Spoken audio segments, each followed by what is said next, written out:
कहानी की शुरुआत में हम हेलम नाम के एक लड़के को देखते हैं जो अपनी माँ की मौत के बाद से अकेला और डिप्रेशन में रहने लगा था। हेलम की माँ की मौत 2 साल पहले घर के पास की झील में डूबने के कारण हुई थी, पर उसे लगता था कि उसकी सौतेली माँ ने उसकी माँ को मारा होगा और उसके पिता ने भी उसकी सौतेली माँ का साथ दिया होगा, क्योंकि वो पहले उसके पिता की सेक्रेटरी थी और उसकी माँ के मरने के बाद हेलम के पिता ने अपनी सेक्रेटरी से शादी कर ली। हेलम का अपने पिता के साथ भी रिश्ता अच्छा नहीं था और उसे अपने पिता और सौतेली माँ के साथ रहना नहीं था, इसलिए वो सारा दिन घर के पास के जंगल में बने अपने ट्री हाउस में अकेले रहता है और उसे जंगल में आए हुए लोगों की दूरबीन से जासूसी करने की आदत लग जाती है और उन्हें देखकर हेलम ये सब अपनी डायरी में लिखा करता था। साथ ही वो डायरी में अपने मन की बातें लिखा करता था। एक दिन हेलम की सौतेली माँ उसकी डायरी पढ़ लेती है जिसमें उसने दूसरे लोगों के बारे में लिखा होता है जिन पर वो नजर रखता था। साथ ही उसने अपनी सौतेली माँ की खूबसूरती की भी तारीफ की होती है। ये सब पढ़कर हेलम की सौतेली माँ उसके ट्री हाउस में जाकर उसे सेड्यूस करती है। हेलम भी खुद को रोक नहीं पाता और दोनों क्लोज हो जाते हैं, जिसके बाद हेलम की सौतेली माँ उसे ब्लैकमेल करके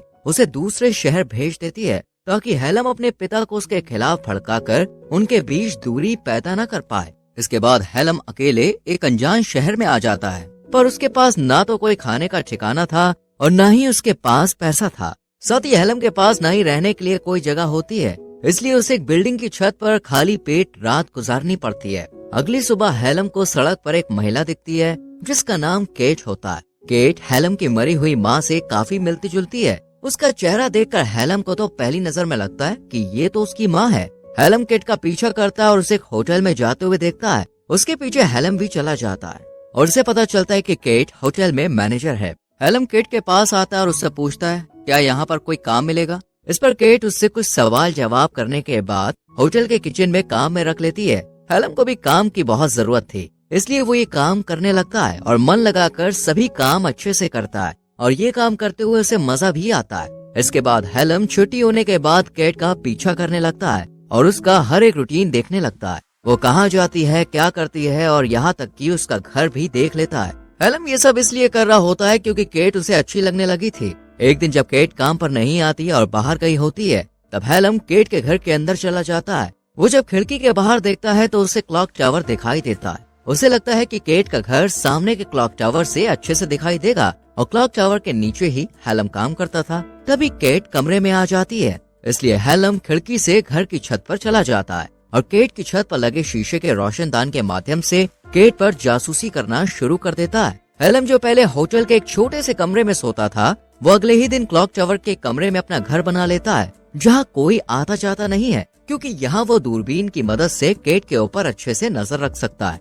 इसके बाद से हेलम रोज केट के कमरे में दूरबीन की मदद से झांकता रहता है और उसे डांस करते हुए और काम करते हुए देखता है। एक दिन जब हेलम क्लॉक टावर से केट पर नजर रख रहा होता है तब वो देखता है कि केट के घर पे उसके होटल का सीनियर आया है। अब वो दोनों मस्ती कर रहे होते हैं। अगले दिन जब हेलम क्लॉक टावर पर जाने के लिए सीढ़ियों का इस्तेमाल कर रहा होता है तब वही होटल का सीनियर जो कल रात केट के साथ था उसे रोककर गुस्से में कहता है ऊपर तुम नहीं जा सकते, वहाँ सिर्फ सीनियर स्टाफ ही जा सकते हैं। इसके बाद जब हेलम किचन में काम कर रहा होता है तब उसके पास केट आती है और पूछती है तुम्हें ये काम कैसा लग रहा है। इस पर हेलम कहता है कि वो अपने काम को एंजॉय कर रहा है। ये सुनकर केट को भी अच्छा लगता है। रात में जब हेलम केट को देखने के लिए उसके घर की छत पर होता है और रोशनदान से केट को देख रहा होता है तब वो देखता है कि केट वहाँ अपने सीनियर के साथ है। हेलम छुपकर उन्हें देखता है और उनकी बातचीत से उसे पता चलता है कि उसका सीनियर शादीशुदा है और उसके 2 बच्चे भी हैं, यानी कि उसका और केट का अफेयर चल रहा है। ये जानकर हेलम को बहुत बुरा लगता है।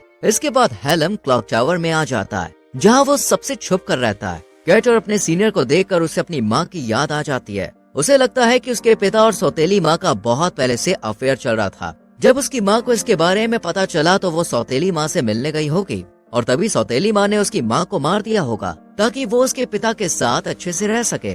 यहाँ पर हेलम को अब लगने लगा था कि उसकी सौतेली माँ और उसके पिता ने मिलकर उसकी माँ को मारा होगा, इसलिए हेलम पुलिस स्टेशन जाता है और अपनी सौतेली माँ पर उसकी माँ की हत्या का आरोप लगाकर केस दर्ज करता है और अफसर से कहता है कि उसके पिता भी उसका साथ नहीं दे रहे हैं। अगले दिन केट हेलम को ऑफिस में बुलाती है और उसे होटल में फ्रंट डेस्क का काम ऑफर करती है। इस पर हेलम मान जाता है और ये काम शुरू कर देता है। जल्द ही उसे ये काम अच्छा लगने लगता है और उसका एक दोस्त भी बन जाता है। एक दिन हेलम जब क्लॉक टावर से केट को देख रहा होता है तब उसे ऐसा करते हुए उसका वही सीनियर देख लेता है और उसे समझ आ जाता है कि हेलम क्लॉक टावर से कैट के ऊपर नजर रखता है। उसका सीनियर गुस्से में हेलम को धमकाता है कि वो उसे पुलिस से पकड़वा देगा और नौकरी से निकाल देगा, पर हेलम अपने सीनियर से कहता है कि उसे सब पता है कि वो अपनी पत्नी को धोखा देकर कैट के साथ अफेयर कर रहा है। हेलम उसे ब्लैकमेल करने की कोशिश करता है, तब उसका सीनियर उसे नौकरी से नहीं निकालता और दोनों अपनी बातें सीक्रेट रखने का फैसला करते हैं। अगले दिन हेलम जब काम पर होता है तब कैट उसके पास आकर उसे बर्थडे विश करती है,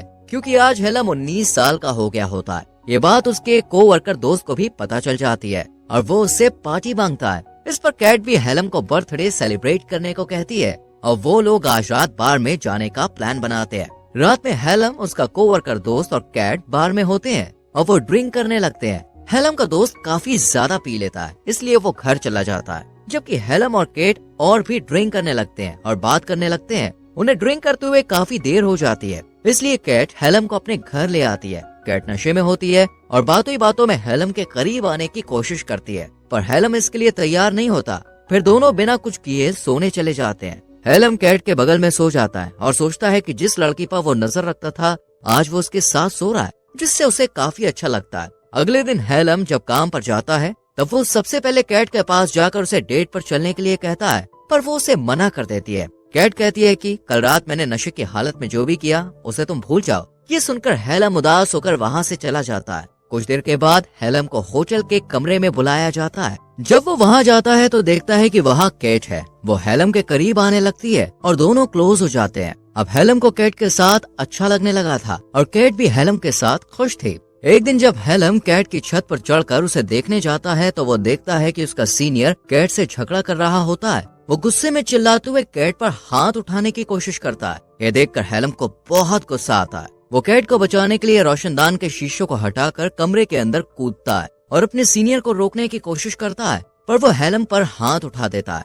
और कैट को हेलम के बारे में बता देता है। वो कहता है ये रोज क्लॉक टावर पर तुम्हारे घर की छत पर चढ़कर तुम पर नजर रखता था। ये सुनकर पहले तो कैट अपने सीनियर को वहाँ से जाने के लिए कहती है। उसके जाने के बाद वो हेलम से पूछती है, क्या तुम मुझ पर नजर रखते थे और ये सब कब से चल रहा था? इस पर हेलम कहता है, जब से मैंने तुम्हें देखा था तब से मैं तुम पर नजर रख रहा था, पर इसके पीछे एक वजह है। ये बात सुनकर कैट गुस्सा हो जाती है और उसकी कोई बात नहीं सुनती। वो उसे वहाँ से चले जाने के लिए कहती है और साथ ही में उसे काम से निकाल देती है। अगले दिन कैट जब काम से घर आ रही होती है तब वो होटल के बाहर हेलम को बैठा हुआ देखती है। उसे उस पर तरस आता है, इसलिए वो उसे अपने घर लेकर आती है। फिर कैट जब हेलम से पूछती है, आखिर तुम मुझ पर नजर क्यों रख रहे थे? इस पर हेलम कहता है, मेरी माँ की 2 साल पहले मौत हो गई थी, जिससे मैं टूट गया था। मैं अपनी माँ से बहुत प्यार करता था, जिस वजह से मैं कभी भी इस हादसे से उभर नहीं पाया। हेलम कहता है, मेरी माँ के मरने के बाद मेरे पिता ने दूसरी शादी कर ली, पर मैं अपनी सौतेली माँ से नफरत करता हूँ और मैं घर में न रहकर पास के जंगल में बने ट्री हाउस में रहने लगा था, जहाँ से मैं लोगों पर दूरबीन से नजर रखने लगा। समय के साथ ये मेरी आदत बन गई, लेकिन जब मैं इस शहर में आया तब कैट मैंने तुम्हें देखा। हेलम आगे बताता है कि मेरी माँ की शक्ल तुमसे मिलती है और तुम्हें देखने पर मुझे मेरी माँ की याद आती है, इसलिए वो उस पर नजर रखता था। ये सुनकर कैट को हेलम के लिए काफी बुरा लगता है। इसके बाद कैट हेलम की माँ की ड्रेस पहनती है, जिसे हेलम अपने साथ लाया होता है। जब हेलम उसे अपनी माँ की ड्रेस में देखता है तो वो अपनी माँ को याद करते हुए रोने लगता है। तब कैट उसे संभालती है। अगले दिन हेलम जब काम पर जाता है तब उसे पता चलता है कि उसके पेरेंट्स उससे मिलने आए हैं, जिन्हें उसका पता पुलिस स्टेशन से मिला, क्योंकि उसने अपनी सौतेली माँ के खिलाफ केस किया था, पर कोई भी सबूत न होने के कारण उसकी सौतेली माँ के खिलाफ कोई एक्शन नहीं होता है। यहाँ हेलम के पिता उससे कहते हैं कि उन्होंने बहुत ज्यादा कर्ज लिया है और उन्हें अपनी कुछ जमीन को बेचना होगा ताकि वो लोन चुका सके। इसके लिए वो हेलम को वसीयत पर साइन करने को कहते हैं, जो मरने से पहले उसकी माँ उसके नाम कर गई थी। यहाँ हेलम को डर होता है कि इस सब के पीछे उसकी सौतेली माँ का हाथ है, इसलिए वो साइन करने से मना कर देता है। तब उसकी सौतेली माँ उसे बुरा भला कहने लगती है और फिर वो लोग वहाँ से चले जाते हैं। रात में हेलम को अपनी सौतेली माँ की बातें याद आ रही थी, जिसमें उसने कहा था कि उसकी माँ की मौत एक हादसा था और उसे भूल जाना चाहिए, पर हेलम बातों को याद करते हुए काफी गुस्सा हो जाता है। अगले दिन हेलम ट्रेन पकड़कर अपने घर आता है। हेलम दुख और दर्द से बुरी तरह प्रभावित होकर घर में चुपचाप आता है और अपनी सौतेली माँ के पास जाकर उसका मुंह बंद करके उसे बांधता है। फिर उसे झील में ले जाता है और पानी में फेंक देता है। सौतेली माँ डूबने लगती है। तभी हेलम को एहसास होता है कि वो गलत कर रहा है, इसलिए वो सौतेली माँ को पानी से बाहर निकालता है और उससे माफी मांगता है। फिर सौतेली माँ वहाँ से चली जाती है। तभी हेलम के पिता उसके पास आकर खुलासा करते हैं कि उसकी माँ बहुत पहले से डिप्रेस थी और उसने खुद अपनी जान ली थी। यहाँ हेलम को ये एहसास होता है कि वो गलत था।